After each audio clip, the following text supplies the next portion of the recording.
Action घेतली जाणार त्यांच्यावर? नम्रता, बरं झालं आपण या विषयावर चर्चा ठेवली. हे राष्ट्रवादीचे नेत्यांची लबाडी पहा. कसं आहे की सुरुवातीला मागच्या ह्या 2 आठवड्यापासून आपण सगळा रागरंग पाहतो आहोत की भगवान गडावर पंकजाताई मुंडे या जाऊच नयेत अशा प्रकारचा धनंजय मुंडे आणि एकंदरीत सगळे राष्ट्रवादीचे नेते ह्यांचा प्रयत्न होता.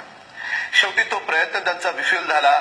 जे दैवाला मंजूर होतं त्याप्रमाणे पंकजाताई त्या ठिकाणी गेल्या आणि आजपर्यंत देशभरामध्ये म्हणजे मी बोललो तर अतिशयोक्ती ठरणार नाही की काश्मीर पासून कन्याकुमारी पर्यंत जितके मोठे मोर्चे झाले असतील, जितक्या मोठ्या सभा झाल्या असतील, तर ज्याच्यामध्ये ज्याला आपण Guinness book of record breaking सभा जवळपास 20 लाख लोक पंकजाताईंना मुद्दा हा विषय का निघाला ते तुम्हाला सांगतो.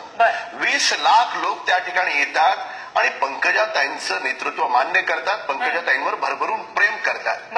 आता धनंजय मुंडे आणि राष्ट्रवादीचा काय प्रयत्न होता? त्यांचा प्रयत्न होता पंकजाताई त्या ठिकाणी जाऊच नाही आणि हे एवढे घाबरले, स्वतः त्या ठिकाणी गेले पण नाही, दर्शनाला पण गेले नाही. तर मग पंकजाताईंचं वाढलेलं प्रस्थ जे पूर्ण देशभरात आणि राज्यभरात जाणार आहे त्याला डायव्हर्ट कसं करायचं हे राष्ट्रवादीकडून शिकायचं. म्हणून त्यांना काहीतरी मुद्द्याला मुद्दा हवा म्हणून त्यांनी जानकरांचा विषय सुरू केला. राष्ट्रवादीने शिकवावं कसं बोलवावं ते. आता टगेगिरी हा विषय कुणी काढला होता? राष्ट्रवादीच्या नेत्यांनीच काढला होता. धरणात मुतावं का काय करावं हा विषय कुणी काढला होता? राष्ट्रवादीच्या नेत्यांनीच काढला होता. तर त्याच्यामुळे शब्द प्रयोग, शब्दाची संस्कृती राष्ट्रवादीनं शब्दाची नम्रता मला फक्त 1 मिनिट बोलू द्या, नंतर सगळा वेळ आपण नवाब मलिकाला द्या. शब्दाची संस्कृती ही राष्ट्रवादीनं महाराष्ट्राला शिकवण्याचं कारण नाही. मराठी सारस्वतामध्ये प्रत्येक नेत्याला, राजकीय पुढाऱ्याला ती त्याच्या परीने योग्य पद्धतीने माहित आहे.